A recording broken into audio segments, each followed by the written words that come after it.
Nice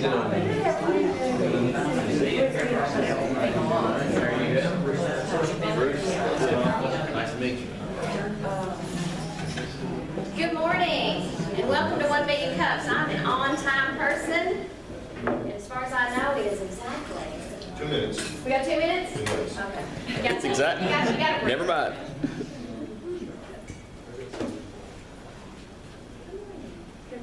Walk spot, my favorite.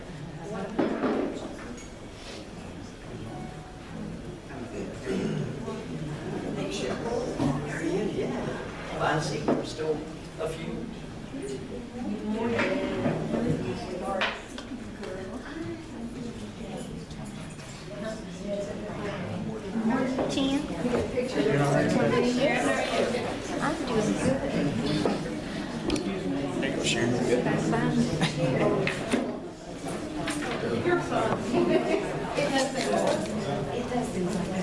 Might need to invest in a real tripod at some point.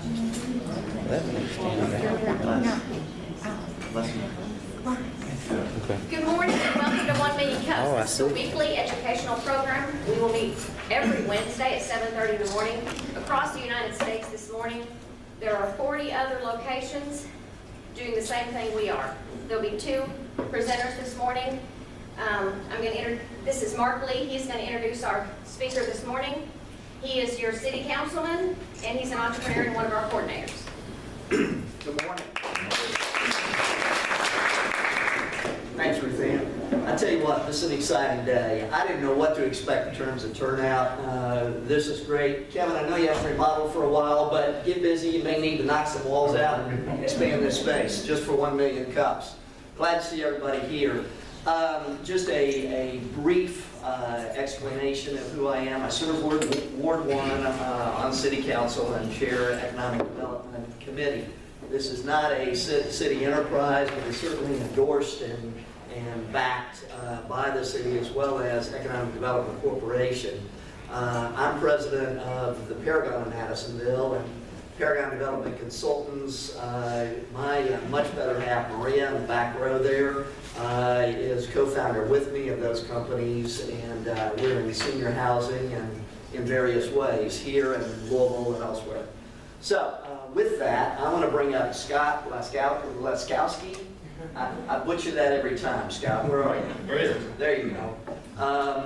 He is the founder and president of LEI, and I'm not going to tread on his time more than that. Welcome, Scott. A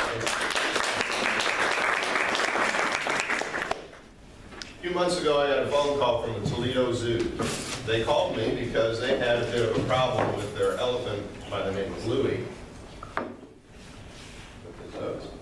Louie, for them, causes a little bit of a problem because as elephants go, they create, as they put it, Louie Manooie. And they were looking for a solution to get rid of this. They don't want to haul it off, but they wanted to make some green solution out of it. That's what we do. Here at LEI Products, we've come up with a way to burn, dry, and process biomass to create cheap heat and turn previously unusable biomass to money-saving and money-making opportunities. In the case of the zoo, we're able to say, okay, no longer do you have to pay to haul it to the dump. We can turn it into fuel to heat your buildings with. We can turn it into sterilized fertilizer, organic style fertilizer, and we can make biochar. All at the same time while sequestering carbon in the process. They get to sell themselves as green. It's a great story to tell from their end. They solve the problem, they save money. Well, for us in our world, we have to live with several facts. The first being, and this is good, biomass is going to play an increasing role in the worldwide energy pool. We're becoming more familiar with green technology and all. That's going to be a big plus for us. But here's another one. Biomass technology is inconvenient. I don't go push that wall button that says, make it 72 in here. There's extra effort involved in working with biomass. Then you've got this side. There's an entrepreneurial opportunity. The industry's ripe for supplying alternative energy and opportunities as the new technologies becoming available, and that's what we do here. So there are a lot of biomass options available today. Not many of them, though, are very usable in their form, from sawdust to wood chips to manures and all those kinds of things. They're all biomass, but they go to waste, create CO2, and continue to cause the problem. A few of them, like pellets, where they're processed highly and all, yes, they're usable, but they're pretty expensive and really don't save you much money. And then there are also a lot of applications that can use this heat. Throwing up a list of them, one of the big ones in this area is poultry houses. There are thousands of them, tens of thousands really, all over the world, where they're trying to find alternative energy sources other than things like propane. You all remember what happened last year. It went crazy, up to $7 if you could get it. So we're already being approached by Pilgrim's Pride and some of these others saying, what can we do? Well, for our company, we have a chicken egg problem. There's all this biomass out there, can't be used. There were no appliances to burn this stuff, and there were no devices out there to make the biomass into something usable. So we had this proverbial chicken egg, so we had to decide what we wanted to do about it, chase the chicken or the egg. We say we chase the chicken first. We made what we call a bioburner. It's a machine that you can put lots of different kinds of biomass in, make hot water, and then you can heat your facilities or whatever it is you need to heat for process heat. The second phase of that is what we call the egg. That's how do you change all this biomass that's out there into something usable. So we've just recently developed fuel processing systems that can convert biomass into not only fuel, but marketable products like colored mulch, animal bedding. We can sequester carbon while we're at it. We can, of course, make biomass fuel. There are a lot of opportunities. So what we're trying to do is make opportunity for entrepreneurs. Entrepreneurs will, if given a choice, take a piece of equipment, if they can make money at it, make a business out of it, and become successful. This story right here is one that I'm going to use as an example to set the stage for what we're doing, because we have right here in the front row one of the premier entrepreneurs in the United States, and here's the story. I got to live it along with him. 1982, there he is, developed a sawmill. It's a nice little simple one, no hydraulics, a lot of manual labor, but you could pull up next to a tree, saw it up, give your customer what he's looking for in terms of lumber to make a barn, and then the guy that's got the sawmill is creating a living for himself, like this guy. He owns the mill, he's giving the customer satisfaction, we're using local resources, we're keeping all the money in-house locally, shipping's not eating it up, and those kinds of things. And then when you go 30 plus years later, you end up with a scenario like this. This is a manufacturing plant in Koł, Poland. There are now over 50,000 of these sawmills worldwide, 30 years later. You turn all those sawmills on today, biggest manufacturer of lumber in the world out of one company, because we turned loose 50,000 entrepreneurs.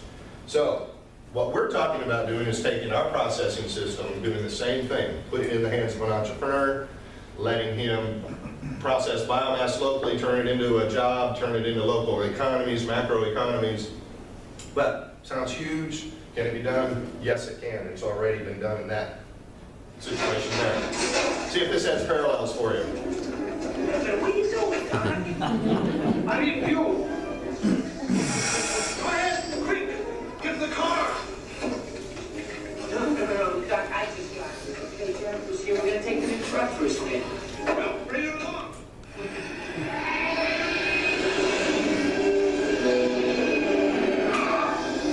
Hey, Doc, you better back up. We don't have enough room to get up to the deck. Roads? We don't need roads. Well, they didn't need roads, we still do. When you go down the highway the next time and you see these road crews chopping up trees and moving the fence rows back, and realize they're going through all that effort and energy to take biomass, chop it up, destroy our little CO2 scrubbers, then throw it on the ground, we have technology emerging now that will let us take all that kind of biomass, let's collect it, let's heat our chicken houses, let's heat our rest areas, our maintenance garages, that sort of thing. So I challenge you the next time as you drive down the highway and see that, not to think about this opportunity in front of us. So that's our story.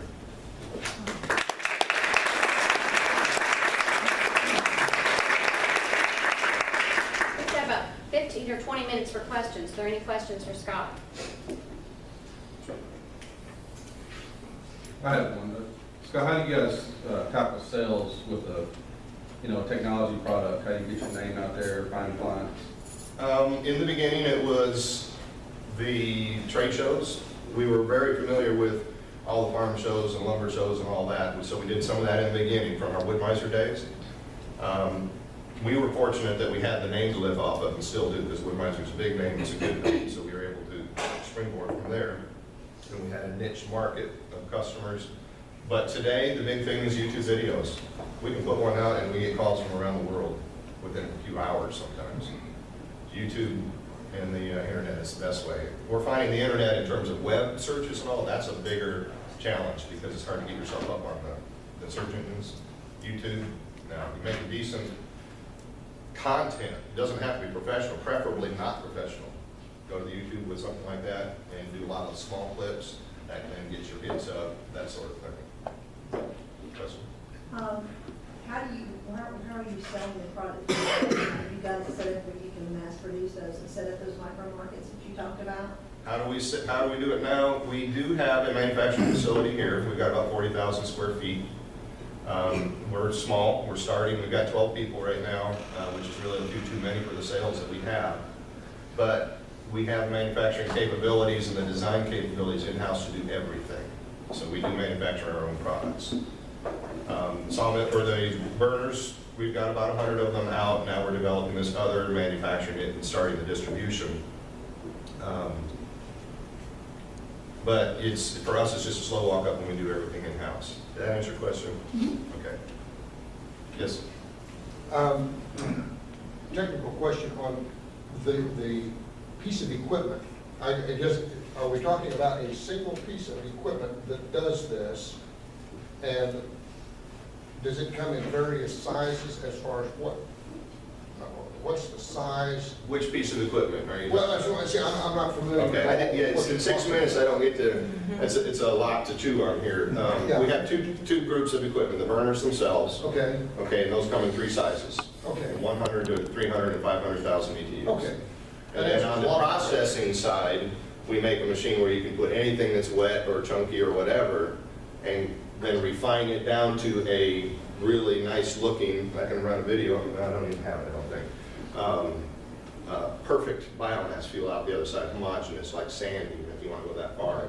So it can be stored, it can be used as a fertilizer, it can be. So these are like individual units that you can purchase. That's correct. For application of like one chicken farm or. That's a great example. Okay. A chicken farm operator can get in his own closed loop. He can buy burners to heat his buildings. That same burner in off-season can be used with the drying processing system to make his own bedding, which is a huge expense. He could burn his chicken litter as fuel, so he doesn't have to figure out how to get rid of it. Southern states and eastern states, they can't even take it off farms anymore because they have such a saturation problem. So what we're trying to do is jump ahead of that industry and say, okay, we know you have disease problems, we know you have saturation problems, so we're going to give you equipment to let you do it all in-house. Go buy cheap chips somewhere for a couple of dollars a yard and turn it into $10 to $20 yard material that you can use for yourself or sell to your neighbor and save all that money on 5,000 to 7,000 gallons per chicken house. Now, most of these guys have 4 or 6 houses each, so the return on investment is phenomenal.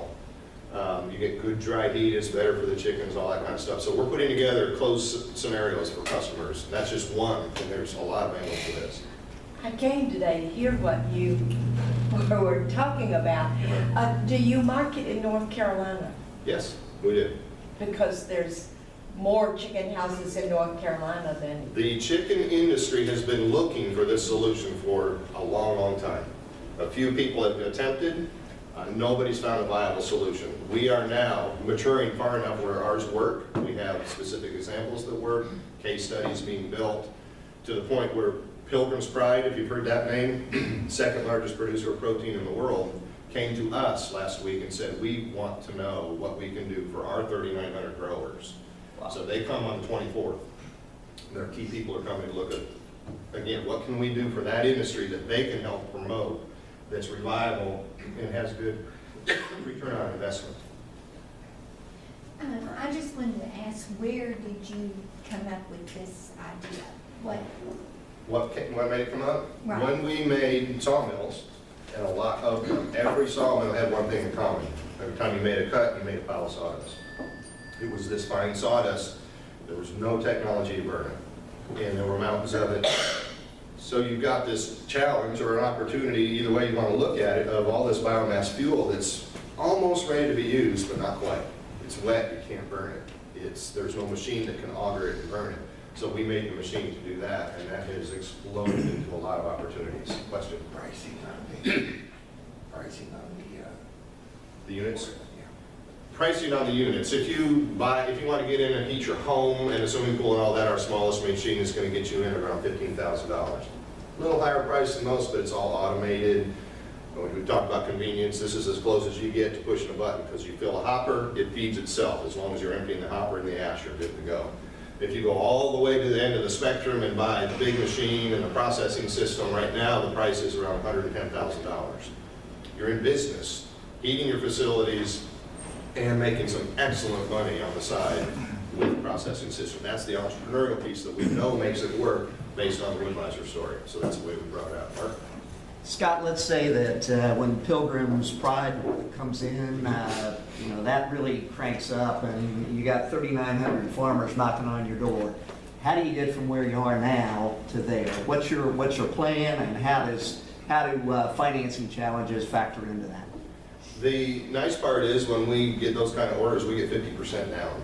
And we never work off our own money if we don't have to. Okay. Right, 10% minimum on the small orders, 50% on the big ones. Of course, it's a challenge. We only have a dozen people. We do have a lot of manufacturing expertise. We did it for 30 plus years at Wood-Mizer. We're very good at what we did, and we did it worldwide, so international doesn't scare us at all. We've got machines in Malaysia already. Getting from there to there, though, is going to be a huge walk-up. I'm scared of it this year because everybody's waiting till fall, and then you're going to throw these big orders on me, and I'm going to have a challenge. Now, I have already networked with companies here in town that can make me the frames of a big piece of equipment we might make. We can still go back to our previous company, Wood-Mizer. They have manufacturing capacity, would love to make stuff for us. And then we can grow in the meantime. The cash, so far, we're internal. Thankfully, because we've got family resources, and namely this guy sitting up here. But keeping it internal means we can make our own decisions, and we can jump rather than going to board meetings and spreading out. We're trying to stay that way. Very good. Thank you. Is there a place you can buy biochar locally? I bought some, but it was like I ordered it on the internet and I use it in my garden. Great question. Our new machine, one of the things we're releasing now is biochar. We manufacture biochar. I have a bunch of it up here if you want to stop by. Yay. Yep. That's an emerging market that looks like it's huge. And we're combining it with sterilized horse manure as topping or potting soil. There's some great stuff coming out that way. Great opportunities. What about EPA compliant, things like that? We are EPA compliant on our small machine. It's the first thing we did. We went through you can't get more regulated than we are on our smallest machine. It's EPA phase 2, it's Canada, what do they call it? B415, UL, CSA, you name it, we've done it. The bigger machines are in process. We're testing one more motor in UL and British Columbia. It should be done this month. Then all our machines will be grandfathered UL, and then we're also working on scrubbing technology to get ahead of that for all the emissions issues that are coming up. Lots of stuff going on. They're going to position us very well for the future. All right, take me through, if I buy one for like the barn, to heat my barn facility. Okay. So I already have horse manure, we already know that. So in my mind, from what we've discussed, I basically take the machine, put the raw horse manure and the wood or whatever else I have, if it's raw biofuel. Right. Put it in the hopper, and then it does what? Take me through that. We create heat with one of our burners to make hot water. Mm-hmm. The hot water heats a tube that's got an auger in it. We feed the wet material in that auger. Mm-hmm. There's a hammer mill built-in line that you can turn on to break the chunks up. Comes out the other end after it's traveled through these hot water tubes. It'll be dry, and it'll be in a form that is sterilized, dried, something you can store forever. As long as you don't get it re-wet again, then you can use it as a fuel or fertilizer. Now, we are scaled for large operations only at the moment. If we made a machine that let the small people do it, I'd be selling lots and lots and lots of them. Not what we want to do today. We want to go after the higher dollar, higher margin customers. But that's what we do. We just basically dehydrate, break it up, and then store it, burn it, or we use it however we want to. And you can come see it. We run down here all the time. Okay? Yes? Piggybacking on her question, as far as kind of taking the raw material to burn, would it have to always go through a processing system? How raw can my material be good that question. putting in a burner? We can burn some raw materials that haven't been processed, but horse manure is 70